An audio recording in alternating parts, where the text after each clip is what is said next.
What's going on, ladies and gentlemen? I'm Michael and welcome to what is actually the second last Fallout 4 build on FudgeMuppet. We've got one more Fallout 4 build to make this year, which will be released in 2 weeks time, and then come 2017 we're actually going to take a break and focus on more important content. As you know, we've got an amazing audio-visual Fallout piece coming out, which will be set in the Commonwealth, and we really want this Fallout story to be as sensational as possible. But if you're looking for fast-paced combat with endless criticals, then you've clicked on the right video. This is the Samurai, our ultimate Ronin build. The Samurai upholds traditional Japanese Bushido values to bring justice to the Commonwealth. Armed with a deadly flame-engulfed blade, the Samurai attacks at blinding speeds, closing the distance on his helpless foes and dishing out sharp strikes. This master of martial arts is constantly ducking and weaving, leaving a trail of fire and smoke from his sword in his wake. The Samurai uses VATs and an abundance of rapidly amassing criticals to deliver precise killing blows against everyone who opposes him. Outside of battle, the Samurai wanders the Wasteland alone, using his fundamental values to help others wherever and whenever he can. He uses his sword to protect the vulnerable and does so with unwavering loyalty. Despite his capability in combat, he acts with honor and only draws his sword when he must. But when he does draw it and the flames begin to burst from the blade, there's only one possible outcome. It's important to note that this build is not intended to be a perfectly accurate representation of a samurai. The goal was just to use the theme and role-playing elements to create the most fun and unique build which would fit realistically into the world of Fallout. So with that in mind, we hope you enjoy the build. Don't forget that timestamps to help you navigate throughout the video can be found in the description below, but for now, let's get right into the backstory. The Samurai was born in the suburbs of Boston. His father was born and raised in America, but his mother was Japanese and migrated from Japan with her parents at the age of 10. His mother was very passionate and held an enormous sense of pride for her family's heritage. Before bed each night, the Samurai's mother would tell him stories of a different relative, each of whom had achieved greatness as a warrior. His great-great-grandfather had fought valiantly in World War II, and if his mother was to be believed, their lineage traced all the way back to the time of the samurai. Their family home resembled any other standard American home, except for one small feature. On the living room wall, perched on the mantle, rested an ancient ceremonial katana decorated with intricate carvings on the blade and a colorful grip. Even his mother didn't know how long the sword had been in the family, yet the metal still carried a shimmering gleam which you could see a very faint distorted reflection of your face in if you looked close enough. His mother's family had brought the katana with them when they moved to America, and the heirloom fascinated the samurai. On many occasions, he had been desperate just to touch it, just to run his finger along the blade, but she had forbidden it.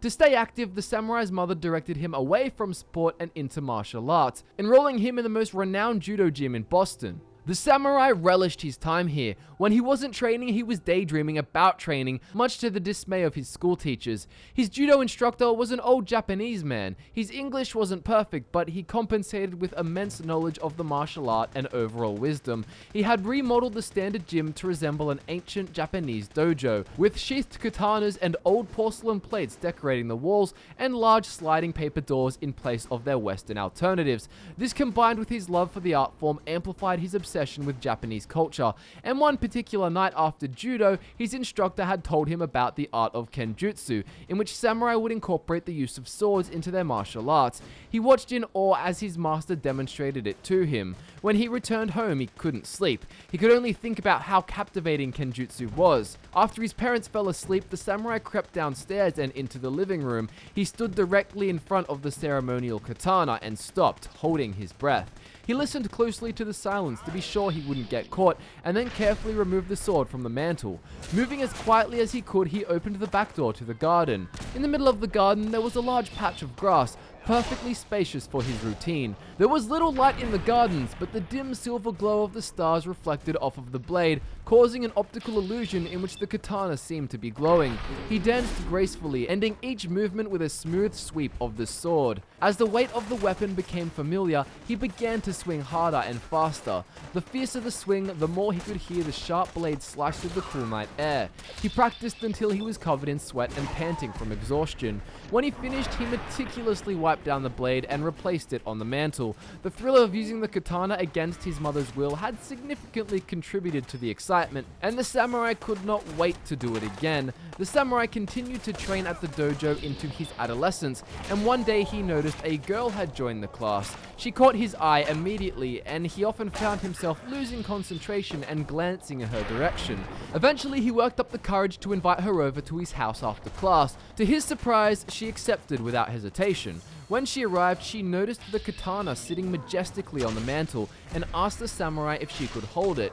He knew his mother would freak out, but he didn't want to seem boring, so he reluctantly agreed. After examining it briefly, turning the sword in her hands, she swung the blade in an enthusiastic yet incredibly clumsy manner, and she really enjoyed flourishing it around the room. The samurai watched on enthusiastically until things got way out of hand, and she caught the samurai on his left brow, with the blade running down to his upper cheek. He wanted to play it off, but the immense pain overcame him, and he screamed in agony. His mother rushed in from the other side of the house and took him straight to the hospital. He got off relatively lucky, except for a quite distinguishable scar running down his left brow and cheek.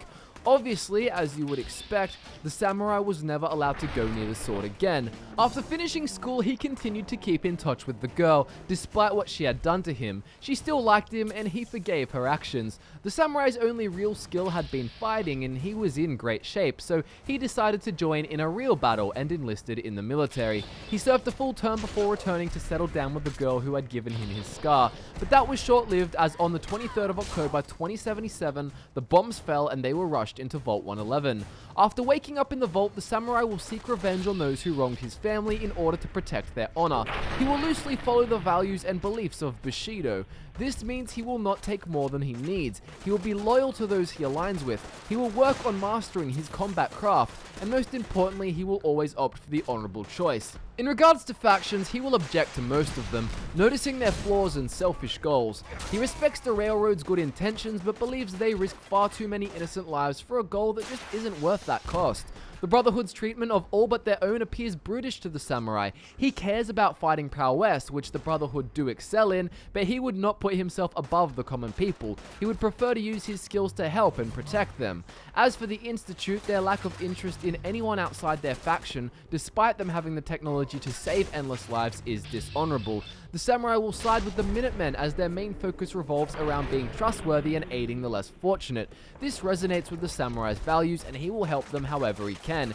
In order to complete the build's aesthetic, heading to Nuka World is a must. The samurai will not approve of the deplorables that inhabit the park, so he will eliminate any raiders he finds. So with the samurai's backstory, beliefs, and faction choices out of the way, let's take a look at his stats. At the beginning of the game, his base stats will be 10 strength, 1 perception, 5 endurance, 1 charisma, 1 intelligence, 5 agility, and 5 luck. The extra point from the special book will be used to boost agility up to 6. Evidently, during his young life, the samurai was very driven, but always very focused on only the things that he cared about. He took judo and physical betterment very seriously, but academically he got left behind, and that shows in his strengths and weaknesses. His determination to live up to the glory and renown of his ancestors gave him everything he needed to dedicate himself to martial arts and weapons training, and as a result, 10 points of strength is totally justified. As a samurai, it is important that he can put himself out to ensure the safety of others, and that expands all the way to being strict with personal provisions, taking no more than he absolutely needs. Therefore, in order to protect others properly, he'll need to have a respectable 5 points of endurance. 200 years in a glorified ice bath is enough to tighten up the muscles of just about anyone, so despite needing some time to stretch and to adjust to the new world around him, the samurai will still have a solid 5 points of agility, but this will be boosted in his travels as time passes. The final notable stat is luck. The samurai endured a katana strike to the face, coming within millimeters of losing his left eye, and got nothing more than a badass scar and a girlfriend out of the experience. If that isn't good luck, I don't know what is. The samurai's luck will start at a decent 5 points, but that will be increased significantly as you level up. And with these stats, let's see how they'll translate to the samurai's playstyle in his essential perks. From the strength stat line, the first major perk is Big Leagues. The samurai doesn't mess about with guns. He relies on his power, speed, and dexterity to chase down his foes and carve them up with his blade. With all ranks of Big Leagues, melee weapon attacks will do double damage. Additionally, you'll have the chance to disarm or cripple opponents, hit multiple enemies with each strike, and even grant and slam their heads clean off with a satisfying pop and a cheer from the crowd. Next from strength we have the armorer and blacksmith perks. The samurai's parents had taught him to treat his property with the utmost respect and care. His mother had led by example, keeping the ceremonial katana in perfect condition for her entire life. The samurai will honor this by learning how to get the very best out of his weapons and armor. With armorer fully optimized, you'll have access to all necessary armor mods, and with all 3 levels of blacksmith, you'll be able to fully deck out your shish kebab.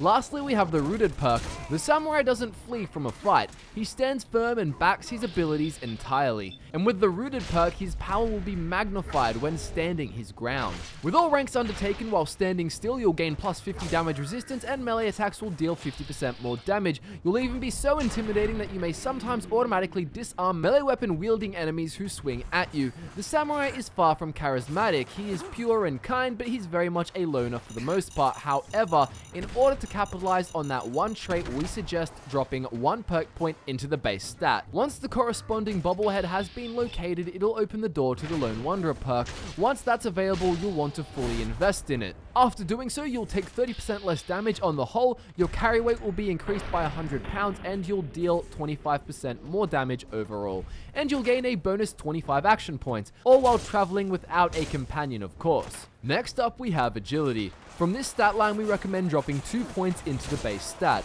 Combined with the bobblehead, this will bring the samurai's agility up to an impressive 9 points. As for actual perks, the first from this line will be Action Boy. Despite their best efforts, the adversaries of the Wasteland will have a tough time tiring out this martial arts master. The samurai trained tirelessly pretty much since he was old enough to walk, and that comes to fruition in his action points. With all 3 levels of this perk, the samurai's action points will regenerate 75% faster than normal. With such high agility and AP regen, the samurai can be on the move and attacking constantly. So what better perk to take next than moving target? With this perk maxed out, sprinting will cost 50% fewer action points, and you'll gain plus 50 damage resistance and plus 50 energy resistance while in the process of sprinting. Finally, from agility, we have Blitz. This perk really rewards the samurai for his fearlessly confident approach to combat, and as we will talk about in a second, VATS will play a major part in his playstyle, so Blitz is a brilliant investment. With both ranks of Blitz, VATS melee distance is increased massively, and the further away you initiate a VATS attack from, the greater the damage output will be. Our last stat line is Luck.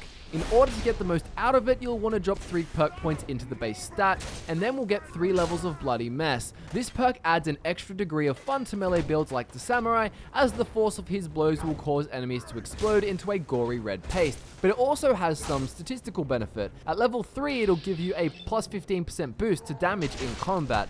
After this, we have an interesting perk that directly profits from the samurai's lack of effort in school, and that is Idiot Savant. With just 2 ranks of this, you have a chance of randomly receiving 5 times as much XP from any action. The lower your intelligence, the higher the likelihood there is of this happening. So if you want to level fast, don't go reading any books. Next comes the perks, which will really prosper from effective VATS use in combat. The first of these is Better Critical. Fully leveled, your criticals will now do 2.5 times their original damage. After that, there's the Critical Banker perk, which when fully undertaken, will allow the samurai to store up to 4 critical hits to be used in VATS when the time is right. And lastly, we have 4-Leaf Clover. If having the option to save massively powerful critical hits wasn't enough, this perk ramps up the speed in which you attain critical hits. Each hit in VATS will have an excellent chance of filling your critical meter. With these perks used in combination, the samurai will be dishing out killing blows at an alarming rate. Not including gear, but including all bobbleheads, your endgame special stats will be 11 strength, 2 perception, 6 endurance, 3 charisma, 1 intelligence, 9 agility, and 9 luck. It's important to note though that we did avoid the intelligence bobblehead in order to get the most value out of the Idiot Savant perk. The samurai's aesthetic is the perfect mix of humble and badass. He doesn't draw any unnecessary attention, but dresses pragmatically. Early game, we suggest finding whatever leather pieces you can and putting them over road leathers, but until you can get the final gear, anything that suits the theme will do just fine. Once you make it to Nuka World, however, the final style will be the Disciple's strapped chest piece and the Disciple's wrapped arms and legs.